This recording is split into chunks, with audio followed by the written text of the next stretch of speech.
Bismillahirrahmanirrahim. Assalamualaikum warahmatullahi wabarakatuh. Bismillah walhamdulillah, assalatu wassalamu ala rasulillah wa ala alihi wa sahbihi wa mawala. Sahabat beriman yang dirahmati Allah, alhamdulillah kita semua bisa berjumpa lagi di channel ini. Salawat dan salam semoga tercurah limpahkan kepada Nabi besar Muhammad sallallahu alaihi wasallam. Allahumma salli ala sayyidina Muhammad wa ala alihi wa sahbihi wasallim. Doa dan harapan saya, semoga saudaraku yang menyimak video ini selalu diberikan kesehatan lahir dan batin, dilapangkan rezekinya, diampuni dosanya, dipanjangkan umurnya, dan selamanya selalu ada dalam lindungan Allah subhanahu wa ta'ala. Amin ya Allah ya Rabbal Alamin. Sahabat beriman yang dirahmati Allah, bulan Dzulhijjah merupakan bulan yang sangat istimewa, yang merupakan tempat dan waktu terjadinya peristiwa-peristiwa penting di bulan mulia ini, seperti peristiwa ibadah haji dan juga Idul Kurban. Sehingga melakukan berbagai ibadah di bulan ini, baik puasa, membaca dzikir, dan termasuk membaca istighfar, memiliki banyak pahala yang sangat besar sekali.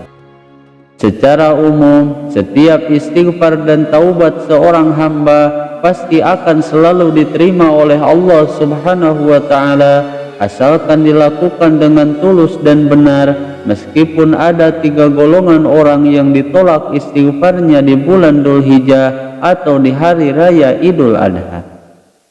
Lalu siapa saja 3 orang tersebut? Simak video ini sampai selesai agar tidak salah paham.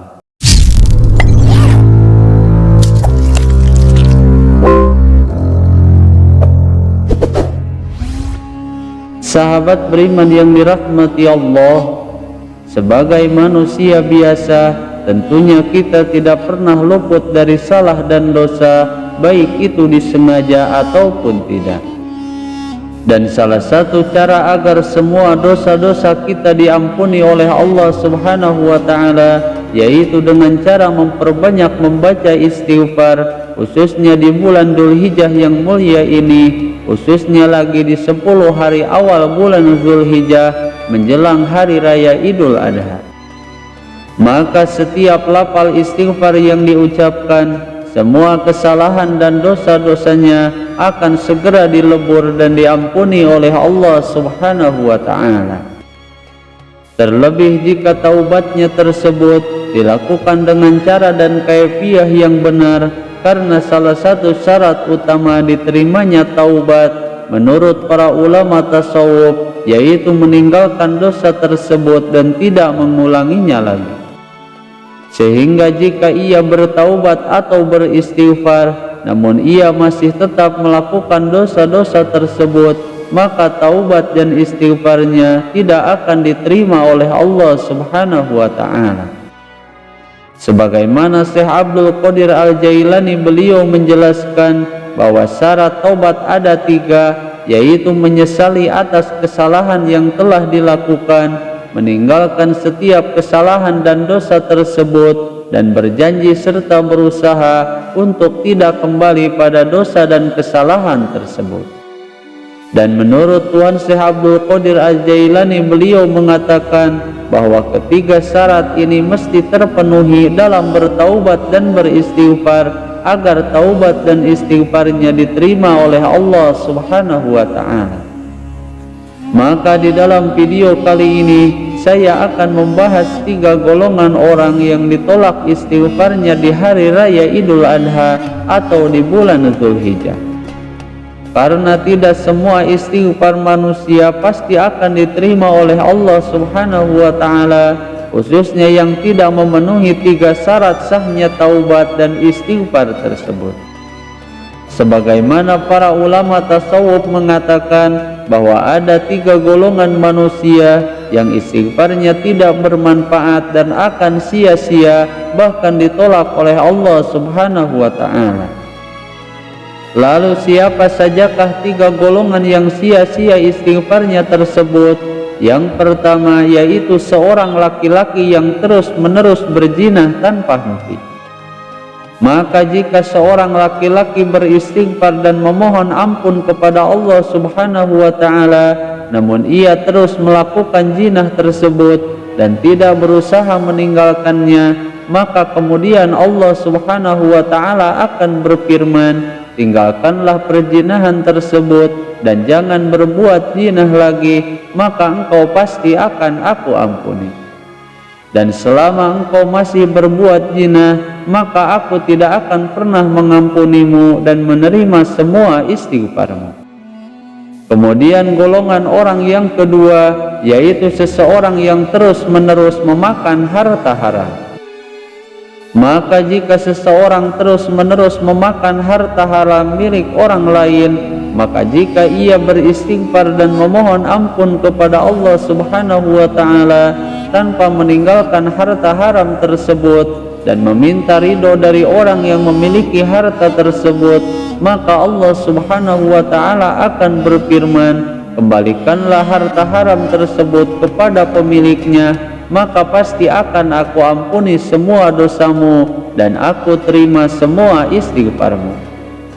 Dan selama engkau masih tidak mengembalikannya dan selama engkau masih memakan harta haram tersebut, maka aku tidak akan mengampunimu dan tidak akan menerima semua istighfarmu. Kemudian golongan yang ketiga yaitu seorang wanita yang memakai pakaian yang haram yang tidak disukai oleh Allah Subhanahu wa ta'ala dan bertentangan dengan syariat agama Islam. Maka jikalau ia terus-menerus beristighfar meskipun sampai 1000 kali setiap harinya, namun ia tidak meninggalkan dosa-dosa tersebut dengan memperlihatkan auratnya yang jelas-jelas dilarang dan diharamkan oleh agama, maka istighfarnya akan sia-sia dan tidak akan diterima oleh Allah Subhanahu wa ta'ala. Namun meskipun begitu, janganlah berputus asa dari rahmat Allah Subhanahu wa ta'ala, karena sebanyak dan sebesar apapun dosa yang pernah kita perbuat, secara umum pasti akan diampuni oleh Allah Subhanahu wa ta'ala, asalkan dengan syarat dalam menjalankan taubat tersebut mesti memenuhi syarat utama diterima taubatnya setiap hamba, yaitu dengan menyesali atas kesalahan yang telah diperbuat, meninggalkan setiap kesalahan dan dosa yang telah dilakukan, dan berjanji serta berusaha untuk tidak kembali pada dosa dan kesalahan tersebut. Rasulullah Shallallahu Alaihi Wasallam pernah bersabda dalam hadisnya bahwa jika telah banyak dosa-dosa kalian, maka mintalah ampunan kepada Allah Subhanahu wa ta'ala dengan membaca istighfar setiap hari, dan Allah Subhanahu wa ta'ala pasti akan mengampuni semua dosa-dosa kita, bahkan meskipun dosa-dosa kita sangat banyak dan meskipun dosa-dosa kita menjulang tinggi sampai ke langit, dan meskipun dosa-dosa kita memenuhi bumi, Allah Subhanahu wa ta'ala pasti akan mengampuninya. Hadis riwayat Imam Tirmidzi. Sahabat beriman yang dirahmati Allah, itulah 3 golongan orang yang ditolak istighfarnya di hari raya Idul Adha atau di bulan Dzulhijjah. Semoga video ini bisa bermanfaat. Wallahul muhawwil ila ahsanil hal. Wassalamualaikum warahmatullahi wabarakatuh.